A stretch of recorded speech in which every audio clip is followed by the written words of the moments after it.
Hello, hello, and welcome back to another episode of the Business First Creatives podcast. If you are watching on YouTube or once you hear her start talking, it should seem like she is a very familiar person. I'm excited to welcome back Maddie Peschong for the third time on the podcast. Maddie, how are you doing today? I am so great. I'm thrilled to be here as always. I mean, before we hit record, Maddie and I were talking about all of the amazing things that we're going to chat about. But also, Maddie and I are just going to chat because I feel like every time she comes to the podcast, we think of new things to talk about. And so I feel like to get started, just because she is one of my favorite clients and I can't help but just ask since she's here, how your system's treating you, Maddie? Oh, so good. The systems are so good. I'm maybe a bit strange in the fact that I hate sending invoices, love to get paid, hate sending invoices. And ever since I've worked with you, Colie, it's just everything is so easy. And I'm typically not, unless it's kind of a one-off situation, I'm not sending invoices, I'm sending proposals, and then my clients get to pick and choose what they want, and it's easy. And I get text messages that are like, oh my God, your proposal is so fancy. I'm like, I know. It's the best. I mean, I love systems. And I think that is honestly, even though, I love when Maddie tells me that she loves her systems, guys. Sometimes Maddie just sends me these amazing love notes like, Colie, this happened today and it's all because of you. And I'm just like, I love you. But I do think that all of that aside, guys, it is a good thing to ask her about her systems because as you know, we have been doing the series on going beyond your services, expanding your business. And when I think of a multi-passionate entrepreneur, Maddie is definitely top of mind, top of the list, top of everything. And so I'm really excited that she's going to be here talking to us today about the ways that you expand beyond your services. Because while I've had a lot of studio owners on the podcast, I've asked them about the process of building their studio. I think you're the first person that has a set of studios and how it's, just a completely different giant on its own. So I guess maybe I put the cart before the horse, girl. Why don't you tell the listening audience who they are in case they have not listened to your previous episodes, which would honestly just be insane. Okay, cool. So my name is Maddie. I'm a brand photographer and coach, and I'm based in Sioux Falls, South Dakota. I've been a photographer for about 12 years. And then in the last 4 or 5, I've niched down into only brand photography. That's still a lot of different types of clients, whether it's commercial headshot clients, personal brand clients, larger commercial projects, product photography. But that's the niche that I serve. And then I'm also a coach. And at this time, I am primarily coaching photographers who want to pivot into brand photography or add brand photography as a service. That's obviously what I've been doing for the last few years. And so that's what I have, as we were talking about systems, that's what I have the systems for. That's where my knowledge really is. And then I also have a podcast called Take It Personally. Colie's been a guest on that. That talks all about personal branding, which gives me the freedom to talk about a lot of different topics, which is how I like it. And then as Colie was mentioning, I also have a studio. So to clarify, I have a studio called Whitespace, and we are building a second studio, but in that transition, we will say goodbye to the first studio and just have the second. Yep. I did not realize that. Yes. There have been a few people who have said, wait, are we going to have 2? And it would be really good. cool So it to wasn't have just 2. Me. No, a few people have asked. But no, we will just have one. The new one is about triple the size that we have now. So we're just getting rid of the old one. Sorry, but she's old. So with that studio, we have members that rent the space and have a certain amount of hours per month. We have a membership model and then an hourly model. So people can just rent it for 1 hour every other month if they want to.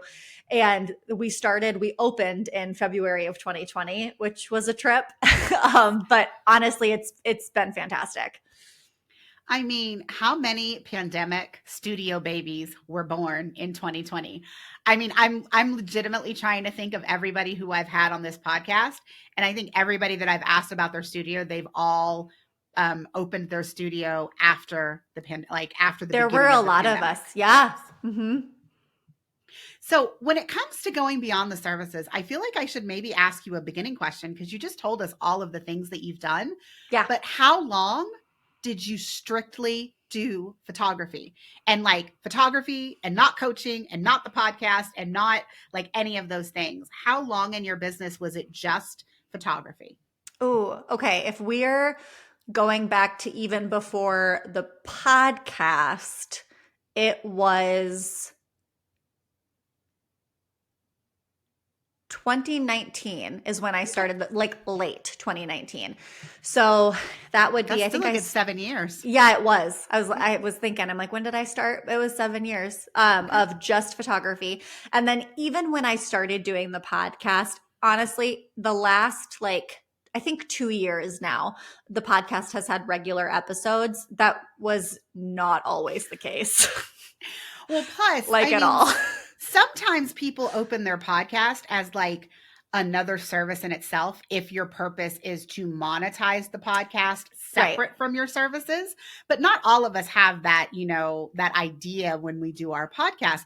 And while I like to monetize this podcast, it is for my own services. I am not Correct. seeking like outside ads or anything. So maybe even we keep that podcast as not like a separate beyond your services. It might have been a good marketing tool, a good creative outlet for you. When did you open the studio? We moved in January 2020 and we opened February 2020. Okay. So we had a little bit of time where we were doing some remodels. So February 2020. So we're coming up on 4 year years. 4. Or we're, right at year 4. Okay. And so when it comes to like running a business, first of all, what prompted you to create and open the studio? Was your intention to monetize it the entire time, or was it just you wanted a studio for yourself?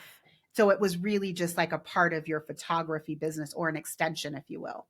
I laughed at that because I feel like so many things in my business are me being like, let's just kind of see what happens. And then it turns into a business, which is great. And also presents problems, which we'll talk about. So, I originally wanted a space that I could easily flip from session to session, a white space, if you will, because I noticed that the other studios in town, while they were beautiful, and there were very few, there was really one that I primarily rented. It was gorgeous, but it had really specific like architecture elements. So people could always tell where I was shooting. And to an extent, that's going to be true. But I wanted like a white wall, a neutral floor, like something where I could really, bring in furniture and bring in wall art and totally make it different based on the client.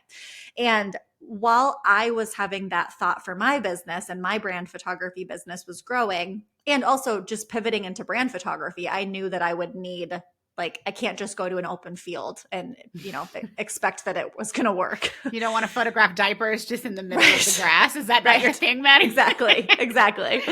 So I knew that there was like a pivot happening there. And then I feel like with a lot of kind of these turning points in my business, I am good at being like, well, if I need this, other people need this too. There's a lot of photographers in my community.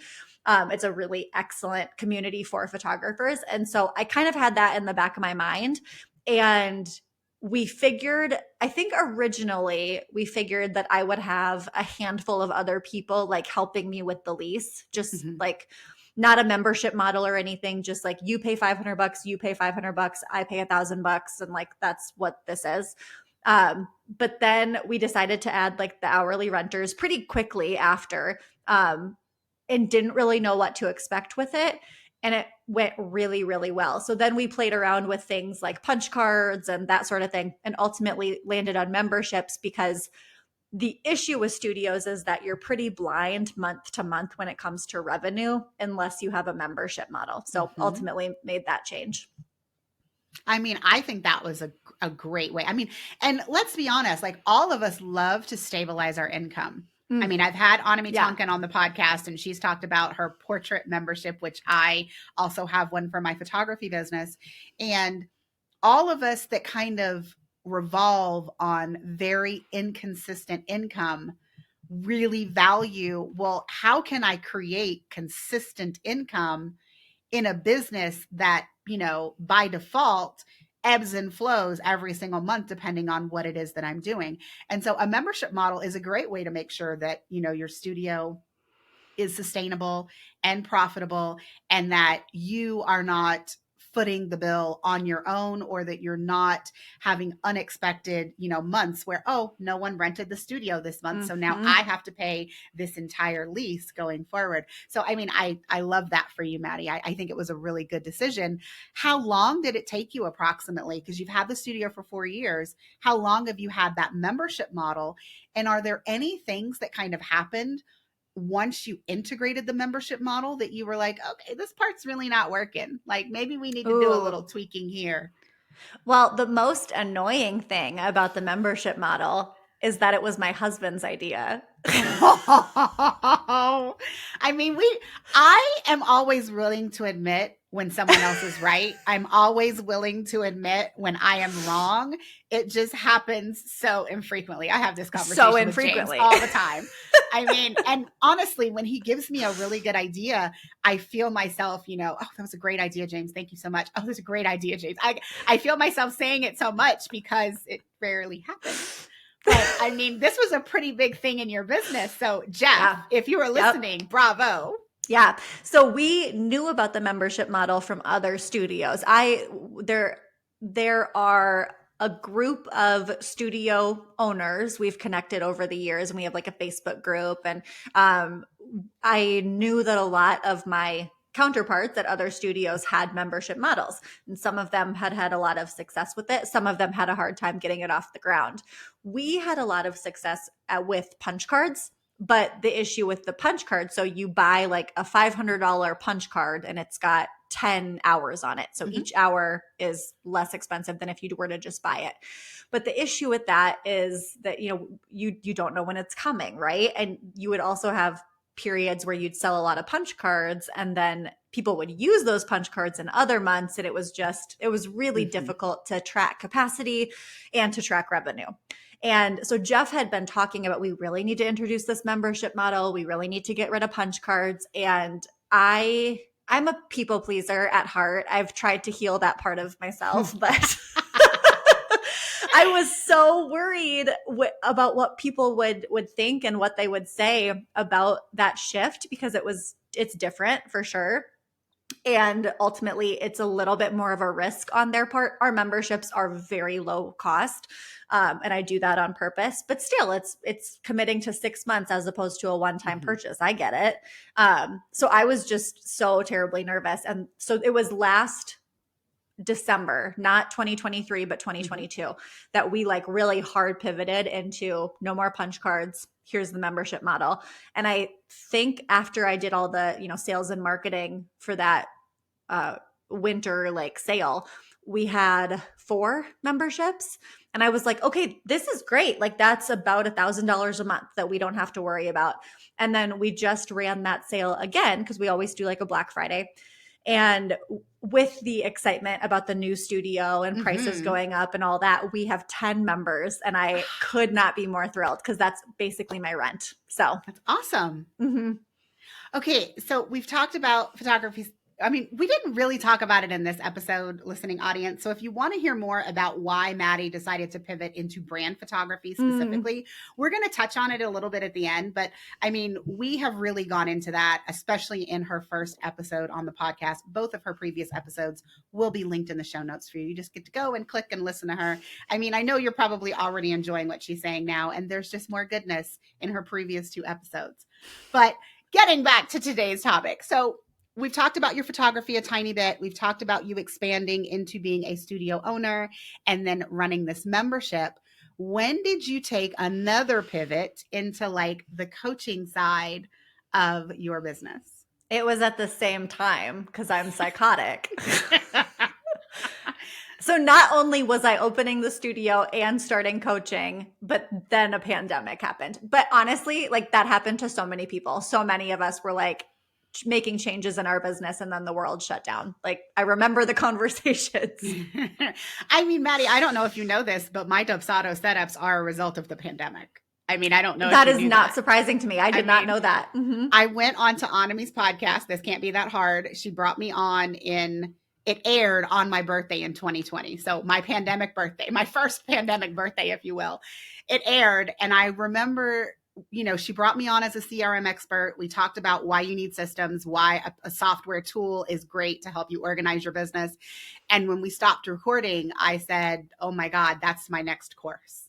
And so then I was creating the course and I did a Black Friday sale like you. I mean, let's talk about it. Let's get it out there. Sold it in a beta round. And then by the time the course was actually ready in January of 2021, I was like, oh, I should just do this for people who don't want to take a course.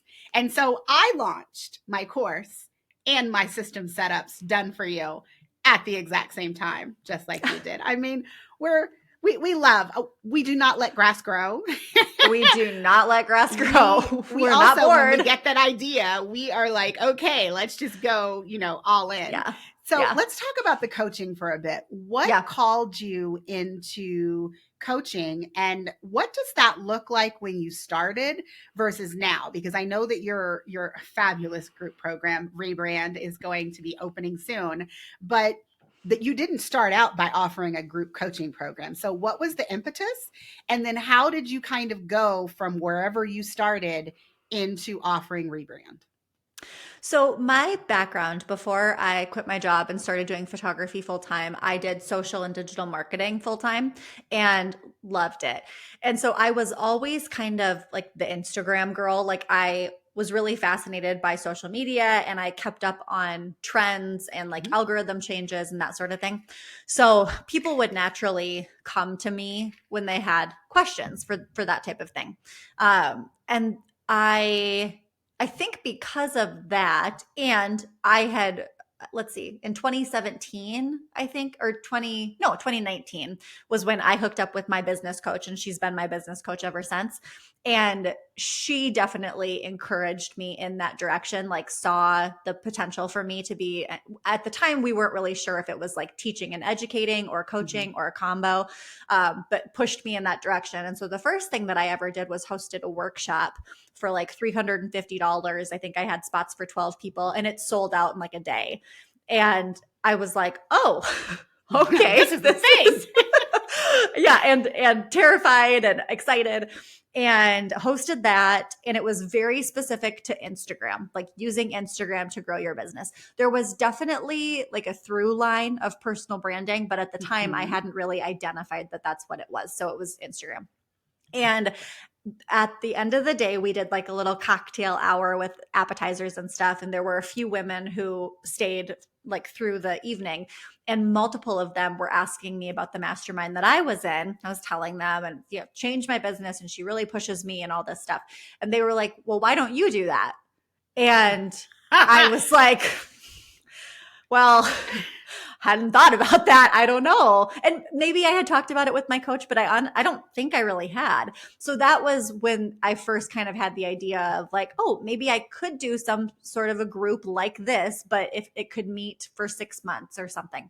And it was quick moving because I think that was in September. And by January, I had launched and enrolled for my first mastermind, which was for all creatives. Ever. Come as you will. There was no niche. There was no ideal client. There was nothing. But, because at that point I had been using my platform to educate in some capacity, who knows about what. I think there were a lot, who knows? There were a lot of people who were warm to the idea of me as a coach or as an educator. And so the program filled quite easily. A bit of beginner luck, I think. And then the pandemic happened. And so I was coaching for the first time these people who were like trying to make ends meet through a pandemic. And that was humbling and a really interesting experience, especially because not all of them were photographers. So I was dealing with industries. And anyway, I did that for a few years, and probably after about 2.5 years had this like voice in the back of my head, like, this would be really cool with just photographers specifically who want to do brand photography. And I just kept having this thought of like, that would be really fun, but there's probably not enough people who want to do it, but that would be really fun. And at the same time, my mastermind felt like it wasn't really serving me anymore. It was making me a ton of money. It was connecting me with fantastic people. The relationships were phenomenal. The women were amazing. But I felt like I was stretched really thin because I was trying to be a coach for so many different kinds Everything of to people. everyone. It was exhausting. And my photography business was growing. We had the studio. It was just too much. And so I got to the point where I just kind of had to rip off the Band-Aid and say, okay, I can't keep doing this. I've got to niche down more so I can go deeper with possibly fewer people and see what happens. And that's where Rebrand came in. Okay, so I'm going to take one step back because I just realized that you and I are like from the same cut. And when we get an idea, we just figure out how to make it work and we jump in. But most people are not like us. So what would you say? Like, this is like the advice part of this conversation. Yeah. If someone was coming to you and they're like, okay, my services are going really well, regardless of what service it is. I mean, you and I both have significant experience with photographers because that's where we started. But if they come to you and they're like, okay, I think I want to go beyond the services, but I'm not quite sure what that looks like, or maybe they have an inkling. What advice would you give to someone in order to make the time and space that's needed to explore that? Because I know you and I both have thriving businesses that kind of paid for us to do the others. Yeah. So what advice would you give to people who are in the situation where they know they want to go beyond services, but they're not quite sure how to approach it, and still maintain like the current service that they are known for? I'm like writing down notes so I don't forget to say these things. So the first thing I would say, and I don't know if this will be controversial or not, I wouldn't touch an additional revenue stream with a 10-foot pole until your primary business is comfortably making six figures. And it's not because there's something magical about six figures. It's because that's such a tipping point for so many creative business owners. Like at six figures, you can pay yourself a nice salary. You can pay your people. You can outsource a little bit. You just have more flexibility. So I guess in that way, there is something a little bit magical about six figures. It just makes things easier when you have that wiggle room. So I would not touch it with a 10-foot pole until then. And then I feel like once you are at six figures, a lot of these things have to be in place anyway, but I'll say it regardless. Make sure your systems are locked tight. With multiple streams of revenue with multiple businesses, you can't be in your inbox like sending out workflow emails. Like automate that shit. You cannot be doing that. Hire Colie because it's gonna be a disaster. Like it's gonna be painful. So that I think is the first thing. Like, do not touch it with a 10-foot pole until you're making six figures, and make sure that business is almost running in the background. Obviously, if you're a photographer, there's some stuff you still got to take the pictures, but you got to take the pictures. And then I would say there's some questions that you need to ask yourself, and they're tough questions. Things like, why you? Why are you the person to teach on this? Like what makes you so special? And I think that can be a really triggering thing to answer, but I wish I would have done that because again, it's not that my original mastermind was bad. I'm so thankful for it. But I kind of had no business. I had no business educating all of mankind's creatives. Like there was nothing about that made me special. And so then every time I would market and enroll for a new round, it was super triggering because I was like, I don't know why you should sign up for this. I don't know what your results are going to be. Like that's where I ended up, which is ultimately why I changed course. So yeah, why should you be the one to do this? What have you done in your business that would make you the person to be able to do this thing? And then the last thing is just to make sure that you're not getting into it for the money. And I see a lot of creatives, photographers who want to add a stream of revenue to make more money. And it's a really interesting topic because ultimately, and I've said this before, I think that I make less money than I could if I picked a lane and did one thing really well, because you're going to divert your attention. Now, Yes. I like my reason. I like having multiple businesses. I love all the things that I get to do. So I like my reason, but I'm not necessarily making more money because of it. And there will also be years as you're building one thing and maintaining another thing and whatever, where revenue is very up and down. When I stopped doing the mastermind and pivoted into rebrand, my income took a hit because it was fewer people and I was marketing to a new audience and all those things. So while you might make more money in the long term, there's going to be years where that's not the case. So you can't get into it for the money. Last thing, why I always come back to coaching and come back to teaching is because I notice that I do it whether I'm getting paid or not. I do it in the hairdresser's chair. I do it in the hairdresser's chair. I do it in the carpool lane. I will coach you on your business, whether you're paying me or not. I'll do it at coffee. And so I should get paid. Yeah. And so I obviously there's something, right? And I've also spent time now developing a curriculum, and I have like more of a process to what I do. But even before then, it was like, okay, there's something here. It's not, the money is great, but it's not just for the money. And I think that that's really key for sustainability. And I find it, one of the reasons that I love having you on here is because I feel like my situation is so different, because I started with photography and I almost immediately started teaching. And that was just my professorship side. I could not let it go. I did not want to go back to a college classroom. So, hey, let me teach people what I've learned in a year of running a business.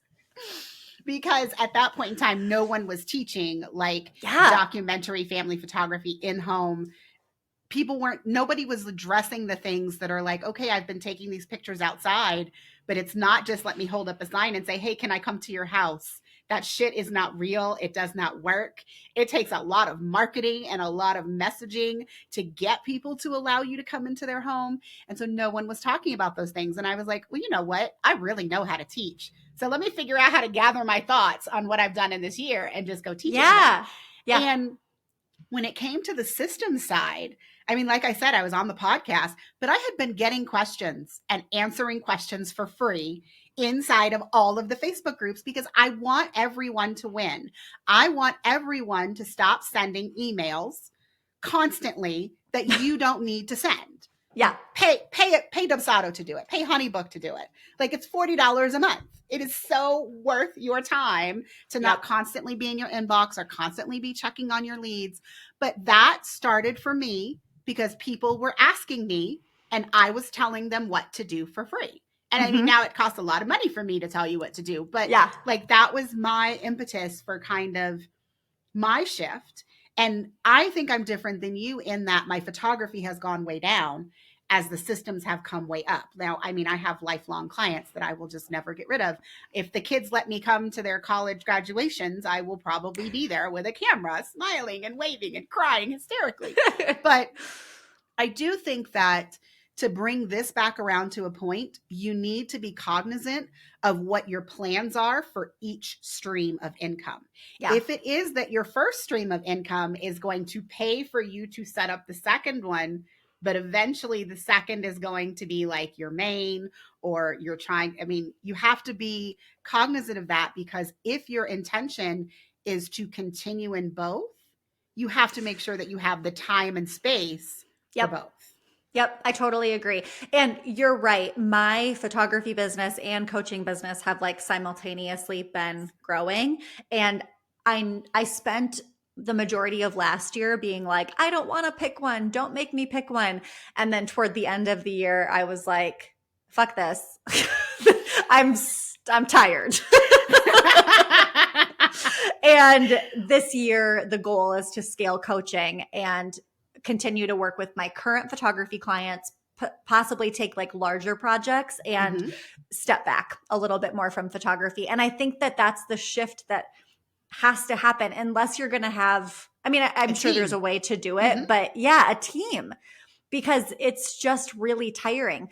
And not only that, if you have like, this is really niche, but if you have one social media account, who are you talking to then? Who are you Yes. marketing to?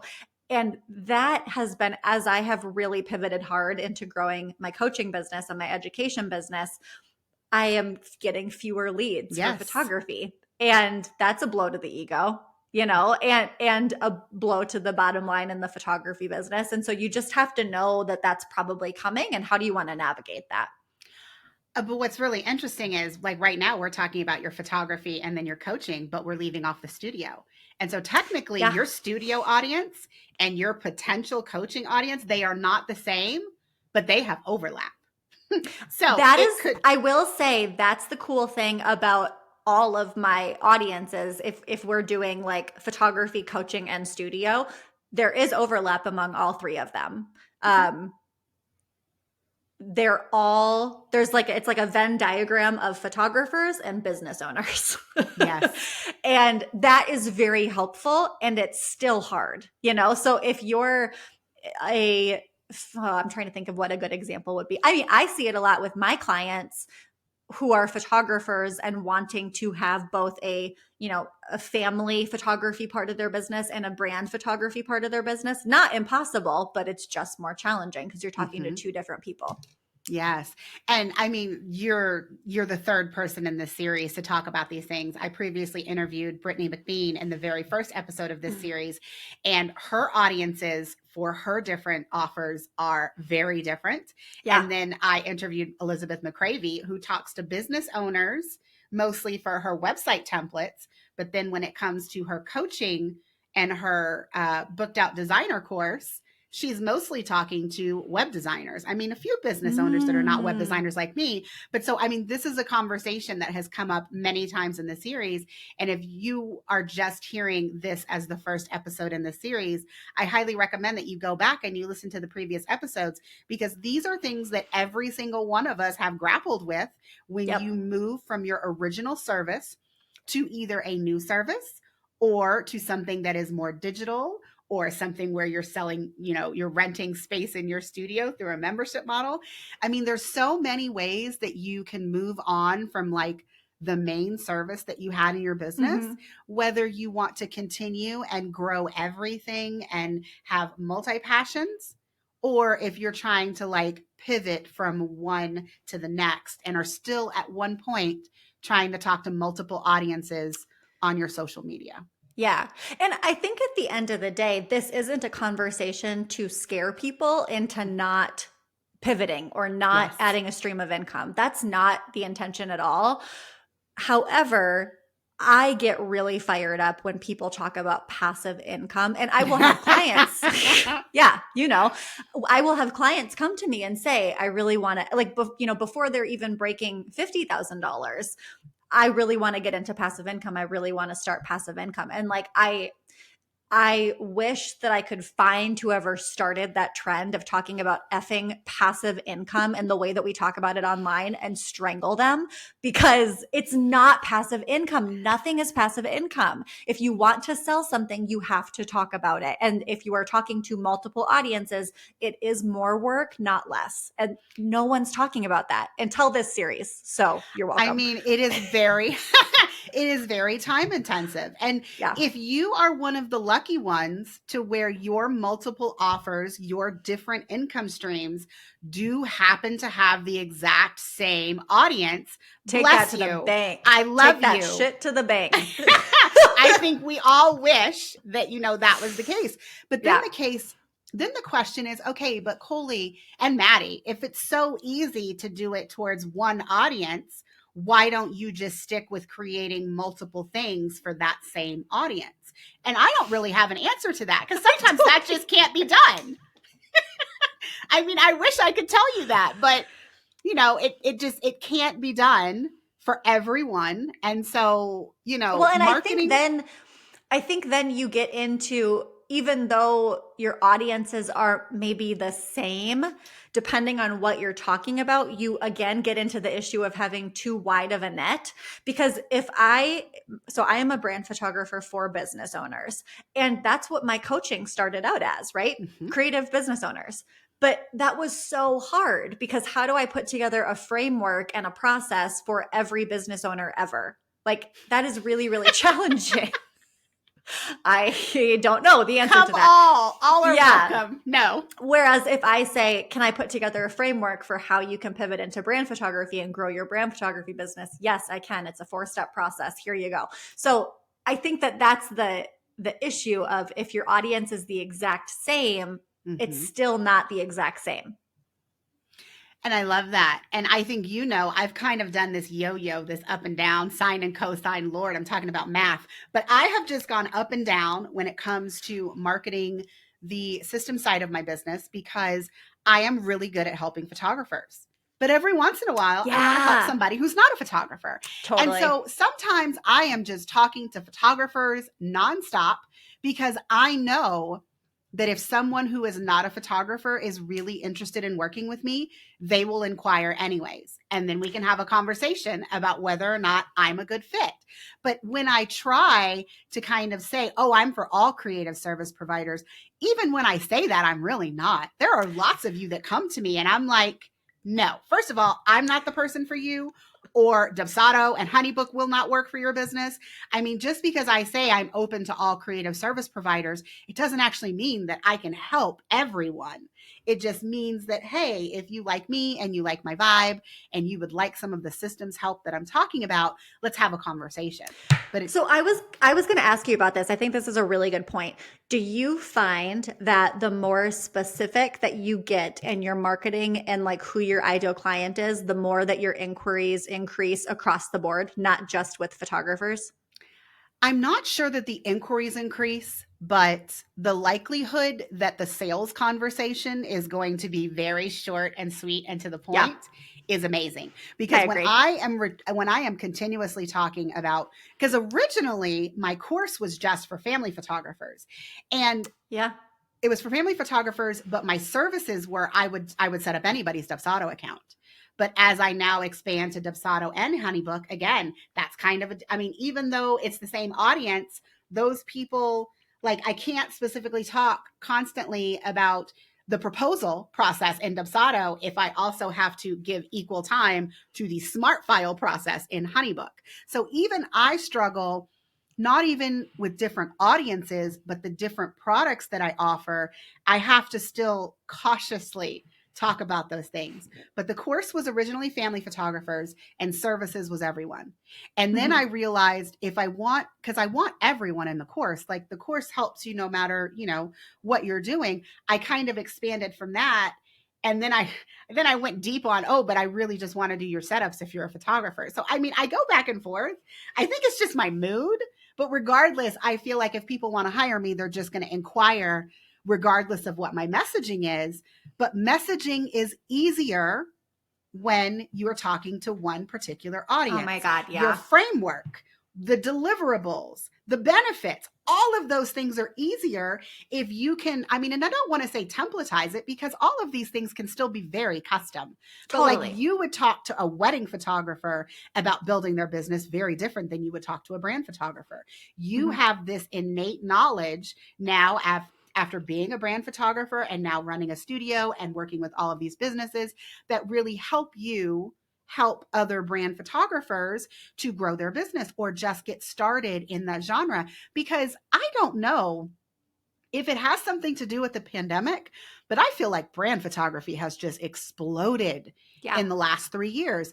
And I don't know if it's just because of like the space of where you do brand photography. You can do product photography. You don't actually have to be with people, which was a good thing during the pandemic. Yeah. But when it comes to, getting yourself situated in doing the brand photography, I feel like a lot of people are doing it because they get burnt out on the other. Yeah. They get tired of wasting their weekends. Sorry for anybody who's a wedding photographer or a family photographer. Sorry. I did not mean it to come out like that. But there just gets a point where life starts happening and you start missing what you wish that you had the time to do when you really have to be doing the job. Weddings are not going to happen on Thursdays just because you don't want to do a wedding on a Saturday. Like that's just not how it works. Now, can you build a business where you only do elopements during the week? Absolutely. Is it harder? Fuck yes. But so I Yep. just feel like we see so many people gravitating towards branding photography because it does give you a lot more of your time back and Mhm. then that work-life balance. Yeah, I totally agree. I also think there has been a rise in people, business owners, realizing that a personal brand is incredibly important, whether Yes. you're a business owner or whether you work at a bank. Like, people do business with people, and that's how you differentiate, that's how you stand out. And people are recognizing the importance of that. And so there's so much opportunity for Mhm. photographers who want to do branding. It's just kind of crazy. Okay. I mean, and this is not the go hire Maddie, join her program, but I do feel like that's a perfect segue That was a for good you tee to, up. I mean, right? Could I have done any better if I planned it? I'm not quite Wow. sure. So, Maddie, since Rebrand is going to be open here shortly, why don't you let people know what it is and where they can come to find out more information? Heck yeah. So, Rebrand is a 16-week program for photographers who want to offer brand photography either as part of their business or as their whole business, whether you're pivoting into brand photography or you just want to add a service, maybe replace weddings or replace your weekend sessions.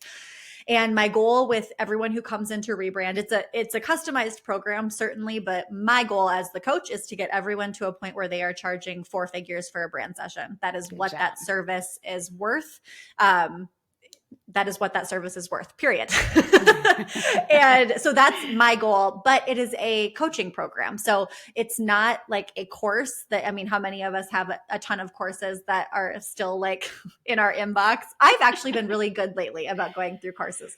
Good job, But Maddie. thank you. Thank you. But that can definitely be an issue for some people. And I love coaching. And I am a firm believer that so many of the really big, like, aha moments that I've had in my business are not from necessarily education that I learned, but the coaching component that came with it, because we Agreed. are our own worst enemy, and sometimes we need that extra coaching. So And that that's what accountability. You're oh, avoiding that word, but yes. let's just say what it The is. That accountability. accountability. Yes. Someone being like, hey, you said you would do this, or Did hey, you do remember it? what the focus is? Yeah.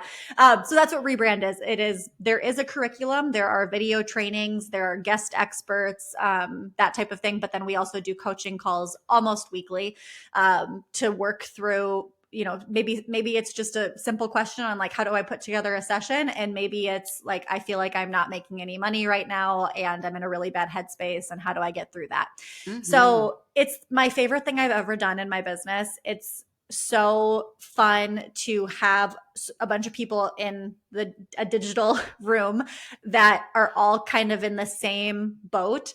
I'll have photographers. I mean, this round, I have two photographers who've been doing photography for over 20 years. And then I've got people who are brand new baby photographers. So Mm-hmm. they're it really runs the gamut in that way, but we're all in the same boat together in that this is like a change that they're making in their business. And then you also get access to a ton of swipe files and templates and all of these lovely things to make your CRM run better for you, because that's a huge part of being able to scale as a brand photographer, is increasing that perceived value, increasing that client trust and transparency. And so you get access to all that stuff too. I mean, and I happen to know that Maddie has good systems. I wonder how I know that. Hey, Maddie, where can people find you on the internet? Oh, I think I say this on every episode. I spend way too much time on Instagram. I don't know if that's ever going to change. Does Jeff still have your code? Does No, Jeff put a code? Okay. I'm on a break from my screen time limit. I don't use social media apps before 9 a.m. and after 10 p.m., which is really not that big of a boundary. So I probably need to rein it in again. That's okay. I mean, I like to hear it. All right, Maddie, this has been amazing. Once again, thank you for coming on the podcast and sharing all of your insights and your wisdom. I mean, I love this entire series because I feel like everyone thinks about what comes next. And that is very different for every single one of us. But there are still some really common threads, everyone, that you should consider before you jump into a new line of income, a new service, a new offer, a complete pivot from one-to-one services to offering a a course, whatever it is. I hope that this series helps you make some of those decisions as you move forward. And that's it for this episode. See you next time.